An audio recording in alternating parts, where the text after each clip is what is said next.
자,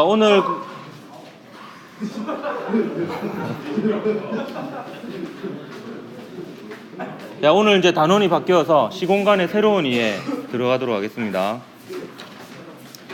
이 단원은 케플러하고 안슈타인이 등장하고요. 케플러는 뉴턴 이전이고 안슈타인은 뉴턴 이후의 인물이 되겠습니다. 아무래도 밥을 늦게 먹을 것 같은데. 저는 여유로워요. 그래서 지난 2단원은 주인공이 뉴턴이었다면 이제 이 단원은 주로 아인슈타인이 주인공이 되겠고요. 네, 시공간의 새로운 이해라 해서 아인슈타인이 어찌 보면 뉴턴 이후의 새로운 이해 방법을 얘기를 한 건데요. 거기에 약간 어찌 보면 덤으로 끼어 있는 게 케플러 얘기가 조금 앞에 들어 있습니다. 오늘은 이제 케플러에 관한 얘기를 마칠 거고요. 그 다음에 아인슈타인의 특수상대성 이론을 조금 할 겁니다. 어느 정도 하냐면 두 가지 가정이라는 게 있어요.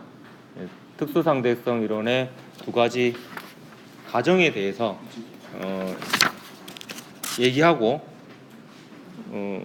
마치도록 하겠습니다. 이 두 가지 가정은 이해를 한다기보다는 조금 믿어야 되는 부분이 있어요. 믿음을 가지는 시간을 가져보도록 하겠습니다.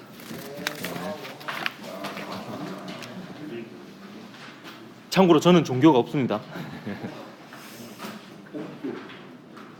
자, 그러면 케플러부터 한번 보도록 하겠습니다. 만류인력의 발견이라고 되어 있는데요. 이 만류인력을 발견한 사람은 뉴턴이고요.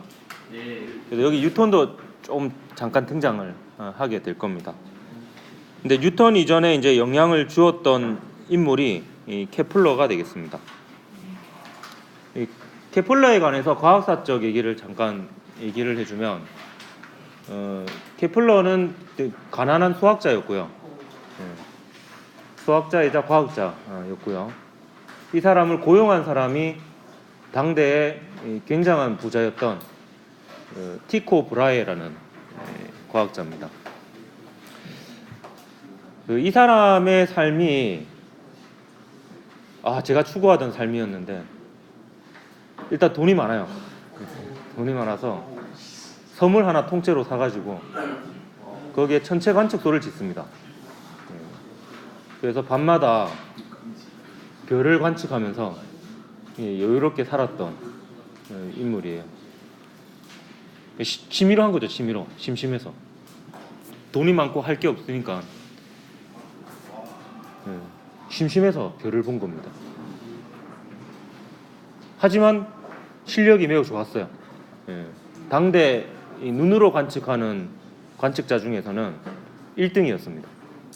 그래서 티코 브라헤가 가지고 있던 관측 자료가 최첨단 자료인 셈이죠.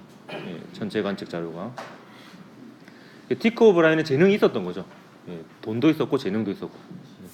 그래서 관측에 대해서는 엄청나게 재능이 뛰어난 인물이었습니다. 근데 얘가 자기가 관측한 자료를 해석을 하는데 한계를 느껴요. 이거를 무슨 의미인지는 이제 정확히 잘 몰랐던 거죠. 그래서 이제 수학의 재능이 뛰어났던 사람을 고용하려고 했었고, 그때 고용된 사람이 케플러가 됩니다. 근데 케플러를 이제 고용하고 보니까 케플러가 너무 뛰어난 거예요. 그래서 티코 브라헤가 약간 질투를 하게 됩니다. 그래서 자신이 가지고 있던 자료를 온전하게 다 주지 않고 찔끔찔끔 줘요. 다 보여주지 않고. 왜냐하면 자기보다 더 위대한 발견을 할까봐. 그렇게 하다가 죽기 직전에 이제 유언을 남겨서 자신의 관측 자료를 전부 케플러한테 넘겨줘라 이렇게 하게 됩니다. 그래서 케플러가 그 자료를 받아서 케플러 1, 2, 3 법칙을 발견하게 되고요. 그때 이제 핵심이 되는 자료가 화성의 관측 자료였습니다. 화성의 관측 자료를 분석하면서 이제 케플러 법칙 이 1법칙이 등장하게 되었는데요. 케플러의 법칙은 법칙 자체는 되게 간단합니다. 행성은 태양을 한 초점으로 하는 타원 궤도를 그리며 운동한다라는 게 케플러 제1법칙인데요. 근데 이게 굉장히 중요한 발견이었습니다. 왜 그러냐면 케플러 이전에 하나의 또 중요한 사건이 있었는데 이제 혁명이라는 단어에 이 이름이 붙게 되었죠. 코페르니쿠스가 이제 등장을 해서 지구가 우주의 중심이 아니라는 걸 얘기를 했죠. 이게 이제 어찌 보면은 신에게 한 방 먹인 거예요. 예. 그래서 이제 지구가 중심이 아니다. 이렇게 되었는데 여기에 이제 이어서 또 카운터 펀치를 날리게 된 계기가 바로 이 케플러의 제1법칙입니다. 왜냐하면 그래 좋다. 일단 지구가 중심이 아니라 치자. 그래도 전체의 운동은 완벽한 원이어야 된다라고 은연중에 생각을 하고 있었습니다. 사람들이. 하늘에서 일어나는 일이니까 뭔가 불완전한 찌그러진 타원 같은 거는 있을 수 없다라고 생각을 했고 모든 천체는 원운동을 한다라고 생각을 했었습니다. 근데 케플러가 그걸 깨버린 거예요. 케플러도 그 종교를 가지고 있었습니다. 신을 믿고 있었고요. 케플러도 갈등을 하게 돼요. 이게 화성의 관측 자료를 보니까 이게 분명히 원이 아닌 것 같은데 이게 어떻게 된 거지? 고민을 하고 티코 브라헤가 혹시 관측을 잘못한 게 아닐까 의심도 하게 됩니다. 하지만 이제 케플러가 티코 브라헤가 관측하는 모습을 평생 지켜봤잖아요. 이 사람이 틀릴 리가 없다라는 걸 확신했어요. 워낙 꼼꼼하고 정확한 사람이니까. 그래서 티코 브라헤 관측 자료를 용기를 내어서 믿기로 했습니다. 그리고 이제 이 궤도가 어떤 궤도일까를 이제 이렇게 막 대입을 해보니까 타원 궤도라는 걸 이제 발견하게 되는 거죠. 이 타원이라는 거는 두 초점이 있고요. 두 초점으로부터 거리의 합이 일정한 점들의 집합이 됩니다. 그래서 이 행성의 화성의 궤도를 보니까 태양의 그 두 초점 중에 하나로 있으면서 이 타원 궤도를 따라서 움직인다는 것을 발견하게 된 거고요. 여기서 용어를 여러분 몇 개 알아야 돼가지고 좀 얘기를 하자면 태양하고 가장 가까운 점이 가까울 근 해 일자를 써서 근일점이라고 하고요. 태양하고 가장 먼 지점이 멀원 해일 그래서 원일점이라고 하고요. 그다음에 근일점과 원일점을 이으면은 요게 긴 장축이 됩니다. 요게 단축이 되고 이 장축의 절반을 장반경 혹은 긴 반지름이라고 얘기를 하고요. 요 짧은 쪽 단축의 절반을 짧은 반지름 혹은 짧은 단자를 써서 단반경 이렇게 얘기를 합니다. 나중에 케플러 3법칙에 요 긴 반지름이 등장하기 때문에 여러분이 요 용어를 좀 기억을 해야 되겠고요. 참고로 이 그 긴 반지름이 원일점부터 태양까지 거리가 아닙니다. 요거의 절반입니다. 예, 그거를 여러분 좀 조심을 해야 되겠고요. 일단 케플러 이 법칙은 면적 속도 일정의 법칙이라고 합니다. 이거는 행성과 태양을 연결한 선은 같은 시간 동안 같은 면적을 휩쓸고 지나간다는 뜻인데요. 이건 무슨 말이냐면 행성이 만약에 여기 있으면 행성과 태양을 잇는 선은 요거죠. 얘가 이제 이렇게 가게 되면 요 행성과 태양을 잇는 선이 휩쓸고 간 면적 있죠. 요 면적이 매 시간 동안 똑같은 면적을 휩쓸고 간다라는 뜻입니다. 예를 들면 얘가 이제 여기서 여기까지 가는데 한 달이 걸렸다라고 하고요. 그다음에 여기서 여기까지 가는데 또 한 달이 걸렸다라고 하면 요 면적 S1하고 S2는 어떻다라는 거예요? 예, 같다라는 뜻입니다. 이게 이제 면적 속도 일정의 법칙이고요. 그렇게 되려면 가까운 쪽에서 속력이 빨라야 됩니다. 그리고 여러분 그 B를 이용해서 문제를 풀어야 되는 경우도 있기 때문에 만약에 S1만큼 휩쓸고 지나가는데 걸리는 시간이 T1이었고 S2만큼 휩쓸고 지나가는데 걸리는 시간이 T2였다라고 하면 이런 비례식을 세울 수도 있습니다. S1 대 S2는 T1 대 T2가 됩니다. 그래서 면적의 비가 그 면적을 휩쓰고 가는 동안에 걸린 시간의 비가 됩니다. 이것도 문제를 풀 때 간혹 필요해요.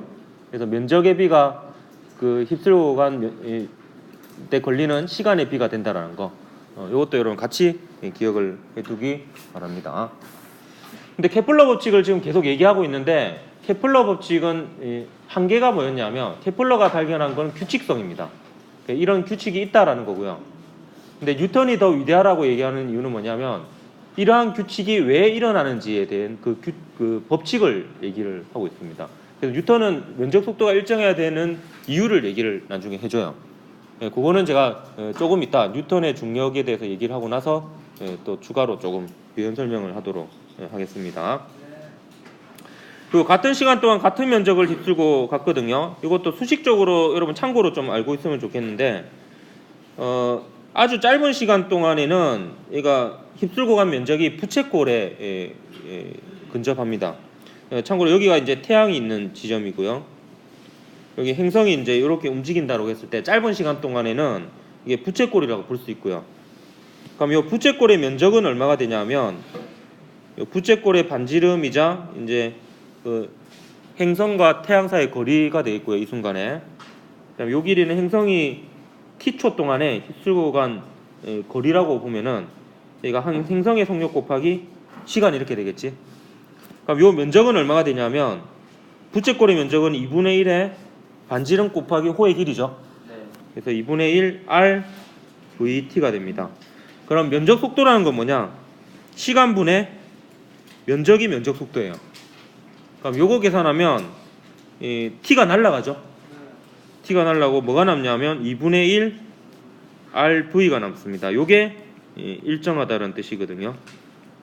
그래서 여러분은 요것도 하나 좀 기억해 두면 좋겠어요. 2분의 1은 그냥 떼놓고 거리 곱하기, 그러니까 중심에 있는 천체와 돌고 있는 천체 사이의 거리 곱하기 그 지점에서의 속력은 일정합니다. 곱한 거는. 이렇게 기억을 해둬도 괜찮겠어요. 그러면 가까울수록 속력이 빠른 거예요. 근데 정확하게 계산하는 문제는 어차피 안 나오긴 합니다. 참고로 이 RV에다가 이제 질량만 곱해주면 또 어떤 값이 되는데 그게 아마 가까속도가 될 거예요. 근데 이런 건 여러분 몰라도 되겠습니다. 그런 거는 가까속도 아니고 가운동량, 가운동량이 되는데 그래서 이걸 가운동량 보존 법칙이라고 하거든요. 방금 제가 얘기한 게 결국 뉴턴이 해석하는 방식이에요. 이게 가운동량이 보존돼야 되기 때문에 면적 속도가 일정해야 된다 이런 식으로 얘기를 하거든요. 근데 케플러가 발견한 거는 그런 걸 발견한 게 아니라 그냥 행성과 태양을 연결한 선이 같은 시간 동안에 같은 면적을 휩쓸고 간다라는 규칙성을 발견한 겁니다. 이게 근데 진짜 대단한 거예요. 티코 브라의 관측 자료만을 놓고 그걸 발견한 거예요. 그 규칙성을 발견한 거죠. 천재죠, 천재. 그다음에 케플러 3법칙은 이제 케플러가 이제 발견한 법칙들 중에서 케플러 자신이 가장 뿌듯하게 생각했던, 가장 자기가 잘했다라고 생각했던 법칙이고, 케플러가 가장 좋아했던 법칙이라고 해서 조화 법칙이라고 얘기를 농담인 거 알고 있죠? 조화는 그 하모닉입니다. 하모닉, 조화롭다 이런 뜻이고요. 이 면적 속도 일정의 법칙은 어느 한 행성을 갖고 얘기를 하는 거예요. 그 화성이면 화성, 금성이면 금성, 이 자신의 궤도 내에서 같은 시간 동안 같은 면적을 휩쓸고 지나간다는 거고요. 근데 이 케플러 제3법칙은 행성들끼리의 관계입니다. 그러니까 금성의 주기와 수성의 주기와 금성의 주기와 지구의 주기와 화성의 주기와 이런 주기들 있죠. 그 주기하고 각각 행성의 긴반지름, 사이의 관계가 규칙적이었다라는 건데, 일단 결과부터 얘기해주면 행성의 주기의 제곱은 긴 반지름의 이 세제곱에 비례한다는 걸 발견합니다. 수금지와 목토의 이 행성들이 이런 관계가 있다는 걸 발견을 해요. 이게 딱 정비례하다라는 거죠. 여기에 이걸 발견하고 케플러가 정말 기뻐했다고 합니다. 이걸 규칙을 발견하고,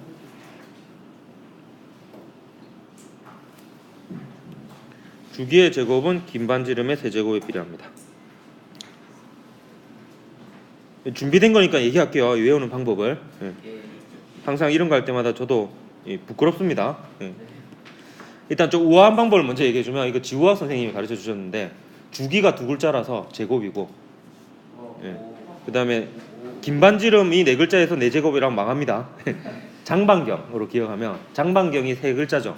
그래서 이제 3승 해가지고 어느 게 제곱이고 어느 게 세제곱이고 헷갈릴 때 이렇게 얘기하는 거고요. 그 다음에는 이제 미리 얘기할게요. 농담인데요. 이제 이게 한 몇 년 지나면 못할 것 같은 농담인 것 같아요. 이게 가수를 잘 모르더라고요. 오래돼가지고. 혹시 그 1과 2분의 1이라는 노래를 부른 가수 그룹 이름을 알고 있습니까?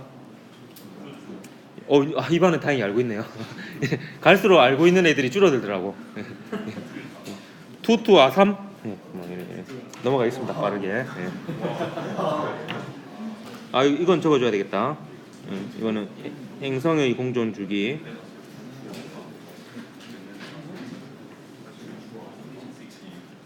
요거는 김반지름, 장반경 이렇게 되겠습니다.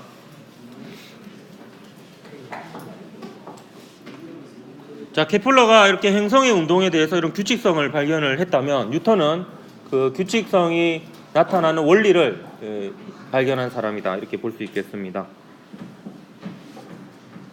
그래서 뉴턴이 케플러보다 위가 더 크다 이렇게 볼 수 있는 거죠.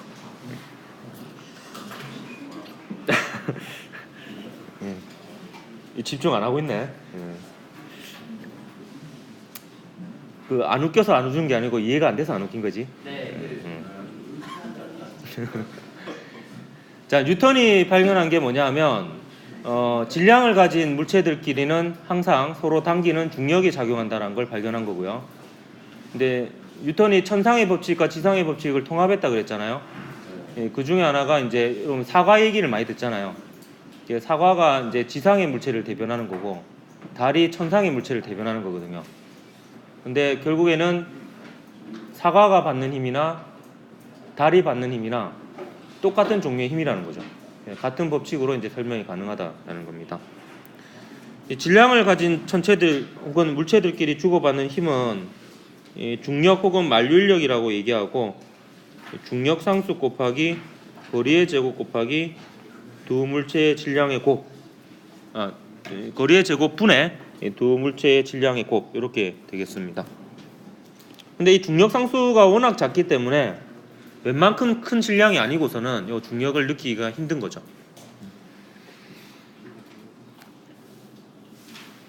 자, 이 중력 법칙과 이 중력에 대한 발견이 뉴턴이 가장 큰 발견 두 개 중에 하나거든요. 하나가 뉴턴의 제2법칙이고 하나가 이 중력 법칙입니다.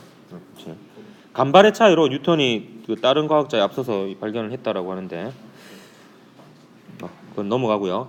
케플러 제3법칙을 중력 법칙과 뉴턴의 제2법칙으로 유도를 한번 해보려고 합니다. 근데 타원 궤도로도 유도를 할 수 있는데 타원 궤도는 좀 수식이 복잡해서 원궤도라고 가정하고 풀도록 할게요. 화성의 궤도가 타원이긴 하지만 거의 원에 가까운 타원입니다. 원이라고 가정을 하고요. 중심에 있는 천체의 질량, 이게 뭐 태양이라고 합시다. 이 질량이 라지 m이고 거기에 거리 r만큼 떨어진 행성이 질량 m인 행성이 속력 v로 등속 원운동 한다라고 가정을 했을 때 요 행성에 작용하는 r자임은 중력이 되겠죠. 중력이 되고 얘는 속도가 변하는 운동이죠. 속도의 방향이 바뀌는 운동입니다. 그래서 가속도가 있습니다. 그래서 이 등속 원운동일 때의 가속도를 이 구심 가속도라 그래요. 또 이때 요 힘을 구심력이라 그러고 이때는 요 구심력이 중력이 되는 겁니다.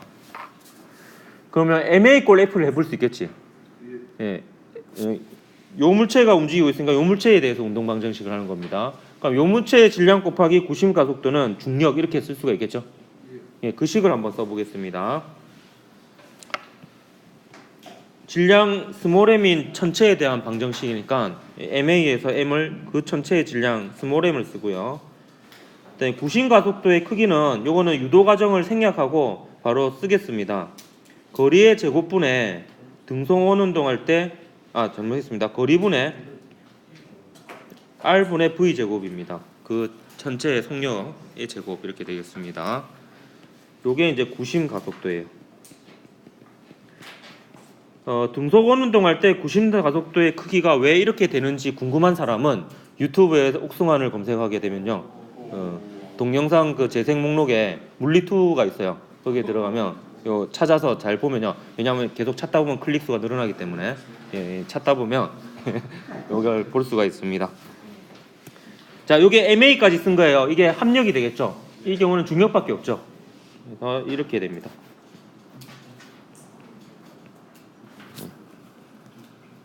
요 식으로부터 주기와 반지름 사이의 관계를 구하려고 하는 건데요. 근데 잘 보면은 얘는 날아가고요. 그 다음에 얘 상수죠.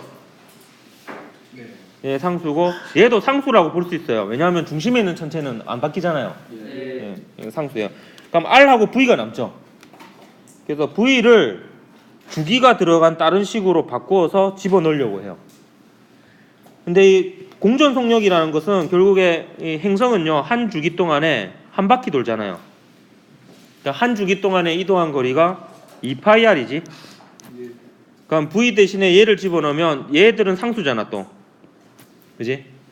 2π는 상수니까 V 대신에 얘를 집어넣으면 결국에 상수를 제외하고는 R하고 T만 남죠. 예, 거리하고 주기만 남습니다.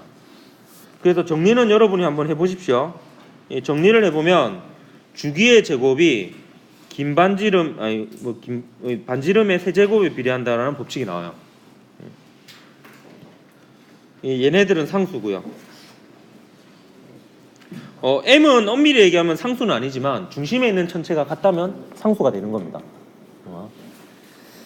그래서 이게 정말 굉장한 일인 거죠. 그냥 뉴턴이 자신이 발견한 중력 법칙과 뉴턴의 제2법칙으로만 이렇게 수식으로 이렇게 막 해보니까 그 케플러 3법칙이 나온 거예요.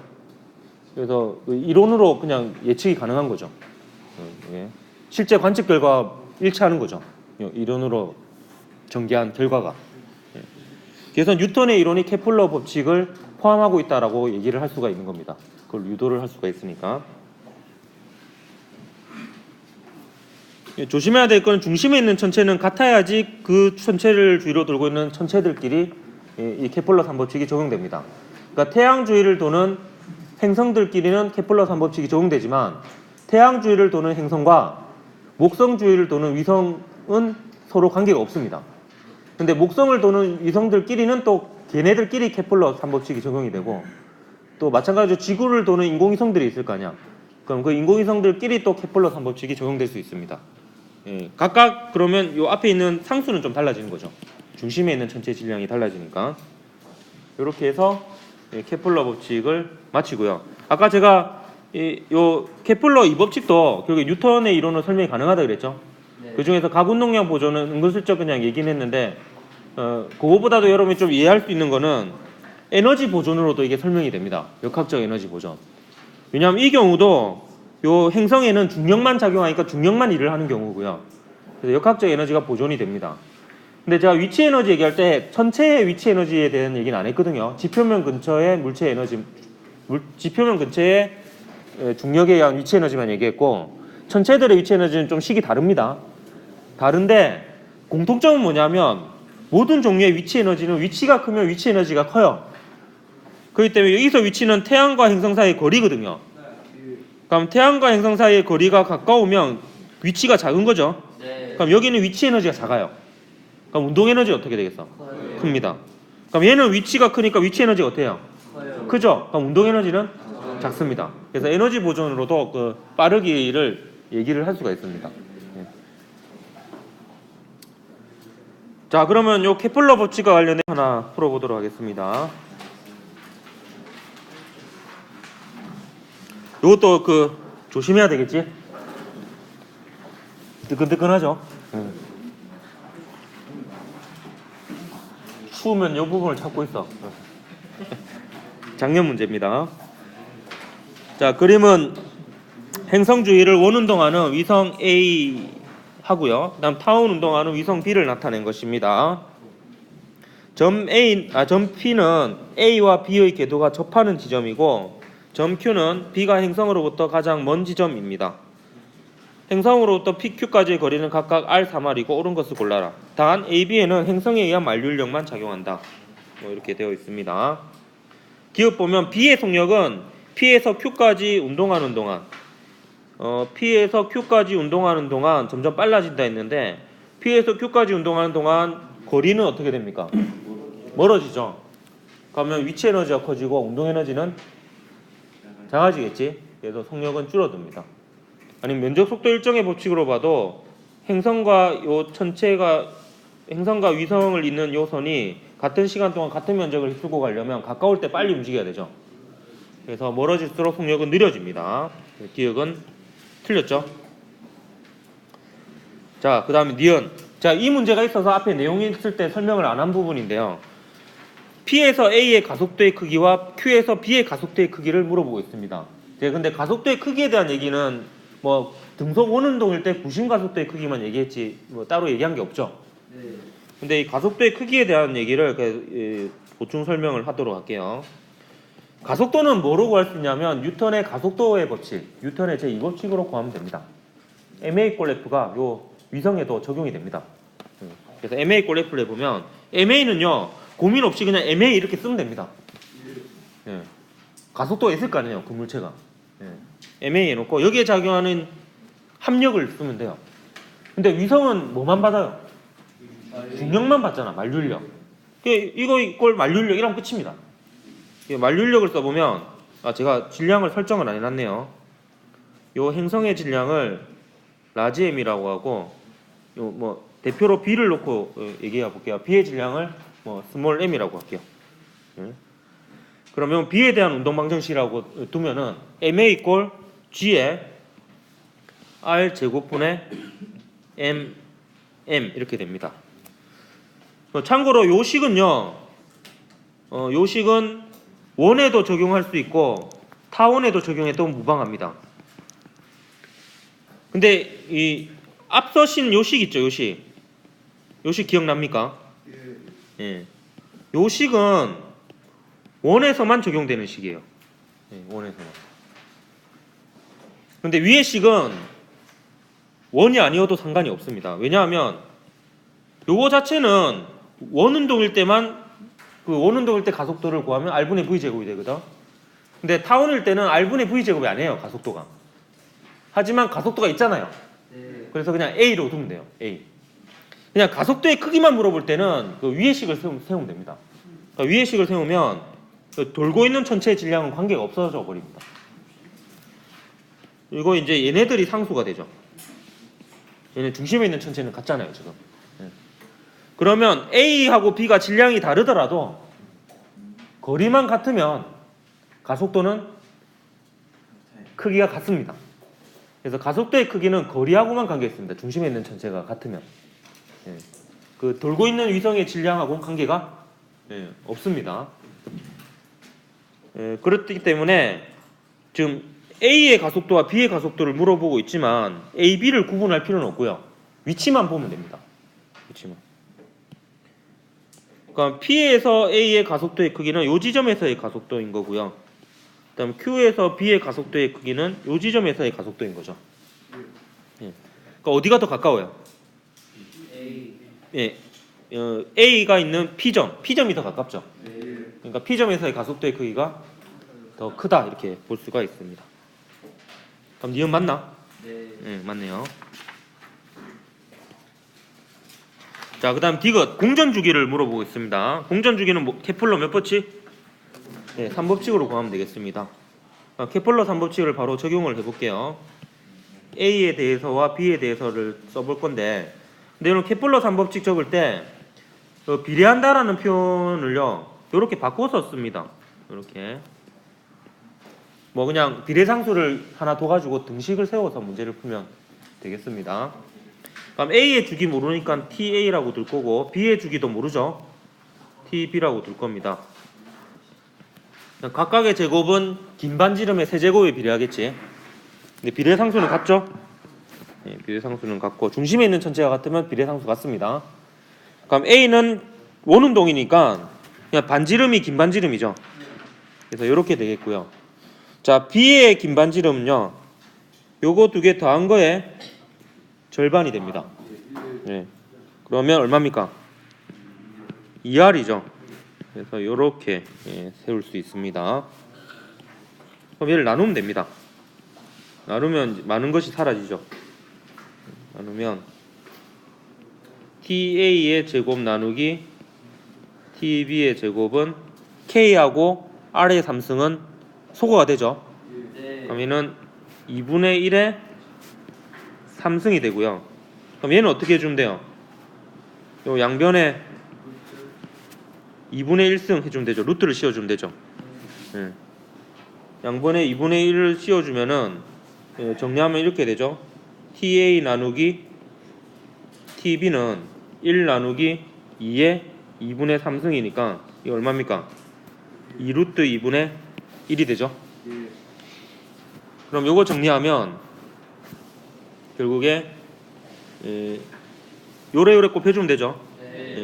TB는 2루트 2 TA 됩니다.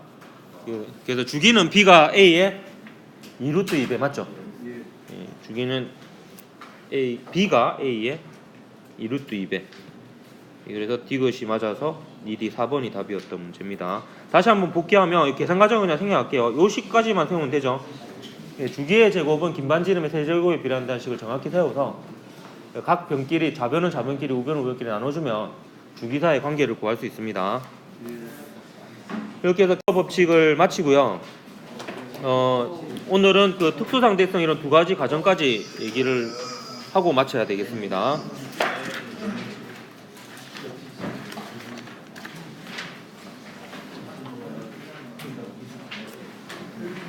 일단 특수상대성 이론과 여러분 일반상대성 이론을 배우게 될 텐데, 요 특수라는 말은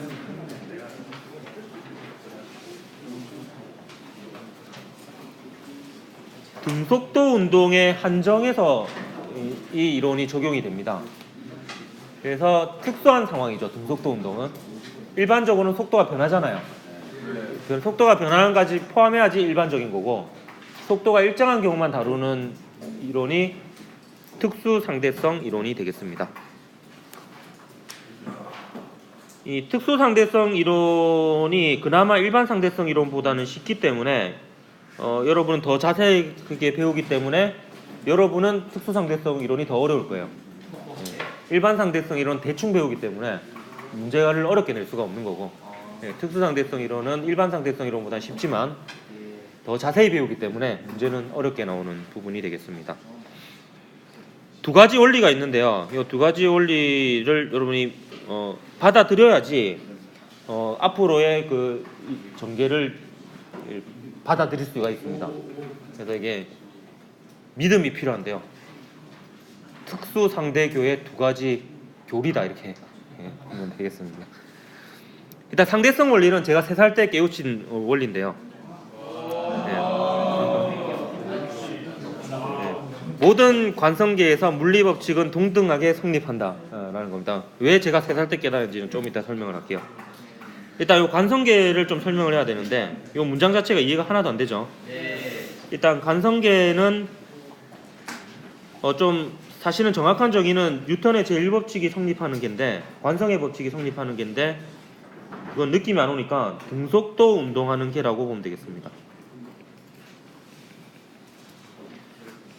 요 개는 시스템인데 뭐 버스, 자동차, 엘리베이터, 우주선 이런 것들이 다 개가 되겠습니다.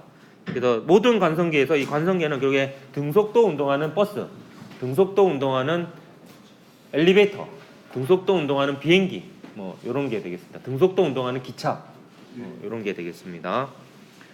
걔네들끼리는 물리법칙이 동등하게 성립한다는 거고, 그거는 누가 움직이고 누가 움직이지 않는지 구분이 되지 않는다는 뜻입니다. 그러니까 등속도를 운동하는 무진동의 기차가 있다고 하면 그 기차 안에 타고 있는 관측자 입장에서 밖을 바라볼 수 없다면 이 기차가 등속도로 움직이고 있는 건지 지상에 가만히 서 있는 건지 도저히 구분할 방법이 없습니다. 왜냐하면 모든 현상이 똑같이 일어나거든요. 그게 이제 상대성 원리입니다. 이게 원래 갈릴레오도 얘기를 했어요. 갈릴레오도 상대성 이론을 얘기했는데 갈릴레오는 뭘 했냐면 모든 관성계에서 역학 법칙은 동등하게 성립한다라고 했습니다. 근데 이 역학을 물리로 바꾼 거예요. 그러니까 물리 법칙만 동등하게 성립하냐? 아닙니다. 그냥 자연 법칙이 동등하게 성립한다는 뜻입니다. 여기서 물리 법칙이라는 건 그냥 자연 법칙이라고 생각하면 되겠습니다. 의미가 구분이 안 된다는 거예요. 이걸 왜 제가 3살 때 깨달았냐? 제가 이제 이걸 깨닫고 기쁨의 눈물을 흘렸던 이거를 어머니가 증명을 해주신, 저는 기억이 사실 안 납니다. 3살 때라서. 제가 버스를 탔는데요. 제가 바깥을 보면서 감동적인 표정을 지으며 울었다라고 하더라고요. 그러면서 외친 한마디가 엄마 바퀴 움직인다 라는 얘기였습니다. 그때 저는 알고 있었던 거예요. 등속도 운동하는 버스 안에 있는 관측자의 입장에서 보면 자기 자신은 정지해 있고 바깥 세상이 움직인다라고 봐도 전혀 무방하다는 것을 깨닫고 감동에 겨운 눈물을 흘렸던 겁니다. 그래서 어머니가 제가 너무 기특한 나머지 그 버스에 내리셔서 저를 손수 업고 집까지 걸어가셨다는 이런 훈훈한 일화가 있습니다. 제가 이 우스갯소리처럼 얘기하지만 제가 이 얘기를 한 이유가 뭐냐면 여러분이 상대성 이론을 나중에 이해할 때 이게 꼭 필요합니다. 그러니까 등속도 운동하고 있는 우주선 안에서 본 관측자 입장에서는요, 우주선은 가만히 있고요, 바깥 세상이 움직인다라고 봐도 문제가 없습니다. 그리고 그렇게 봐야지 해석이 잘 됩니다. 동시성의 상대성 같은 문제들이요. 그렇기 때문에 그걸 사고 방식을 전환하십시오. 그냥 관측자가 되면 관측자는 그냥 자기 중심이 돼버립니다. 자기는 그냥 정지해 있는 겁니다. 그래서 움직이고 있는 우주선 안에 있는 관측자 입장에서는 바깥 세상이 움직이는 거예요. 자기는 가만히 있는 거고요. 그렇게 생각할 수 있다는 겁니다. 이 상대성 원리가. 그리고 모든 물리 법칙이 성립한다면 이런 뜻입니다. 자, 등속도 운동하는 버스 안에 있는 관측자가 공을 위로 던지면 공이 손바닥으로 다시 되돌아오죠. 네. 그리고 이 공의 움직임을 지배하는 법칙이 뉴턴의 제2법칙 F=ma입니다. 근데 이걸 바깥에서 바라보면요, 바깥에 있는 관측자가 등속도 운동하는 버스 안에서 요 사람이 공을 위로 던지는 걸 관측하면요, 네. 얘가 바라볼 때 움직임은 좀 달라요. 포물선 운동하죠. 움직임은 다릅니다. 근데 이 포물선 운동도요, 이 지배하는 법칙은 똑같습니다. 뉴턴의 제2법칙입니다. 그래서 속도는 다르지만 가속도는 같아요. 근데 뉴턴의 제2법칙에 들어있는 게 속도가 아니잖아요. 시간분의 속도의 변화량이 들어있습니다.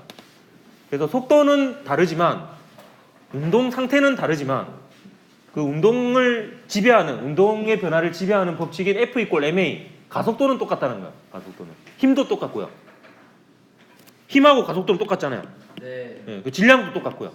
그렇기 때문에 F=ma라는 똑같은 물리 법칙이 성립을 하는 겁니다. 그래서 얘는 자기 자신을 그냥 기준으로 모든 걸 설명해도 상관이 없는 거예요. 굳이 바깥에 있는 관측자 입장에서 모든 걸 서술할 필요는 없습니다. 등속도 운동을 한다면 자기 중심적으로 생각해도 됩니다. 자, 그 다음에 광석 불변의 원리. 요게 진짜 믿기 힘든 원리인데요. 모든 관성계에서 진공에서 진행하는 빛의 속력은 관찰자나 광원의 속력과 관계없이 일정합니다. 요게 진짜 약간 이상한 거예요. 이게 일상생활하고는 우리가 경험하고는 다른 거예요. 뭐냐면 만약에 시속 60km 달리고 있는 트럭이 있는데 그 트럭 위에서 이제 야구 선수가 트럭이 달리는 방향으로 시속 150km 직구를 던져요. 그럼 바깥에서 바라보면 시속 120km, 시속 210km가 되잖아요. 210km?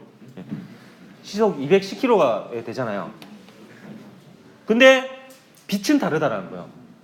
시속 60km 달리고 있는 트럭 위에서 트럭이 달리는 방향으로 빛을 쏘면 트럭 위에 있는 관측자가 봤을 때도 진공에서의 빛의 속력으로 얘가 앞으로 나아가고요. 근데 바깥에 있는 관측자가 보아도 빛은 진공에서 빛의 속력으로 똑같이 날아간다는 거예요. 이게 사실은 진짜 받아들이기 힘든 내용입니다. 빛은 상대 속도가 그냥 없어요. 그냥 누가 봐도 다 똑같은 속도로 처음 출발 지점으로부터 빛의 속도로 퍼져나갑니다.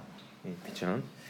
그래서 진공에서의 빛의 속력은 매우 중요한 상수이기 때문에 여러분이 그 숫자 정도는 대략 기억을 하십시오. 이게 대략 3억 미터 퍼 세크 정도 됩니다. 10의 8승이 억입니다. 10의 4승이 만이죠. 예, 동량은 10의 4승 단위입니다. 10의 12승이 조죠, 조. 예. 만, 억, 조. 예. 제가 그냥 우스갯소리로 그냥 아파트 한 채 값 정도로 기억해라 이렇게 뭐 얘기합니다. 3억. 예. 예, 아파트 값 이런 거 들어보면 욕 나오죠. 10의 8승. 을을 빼면 10의 8승.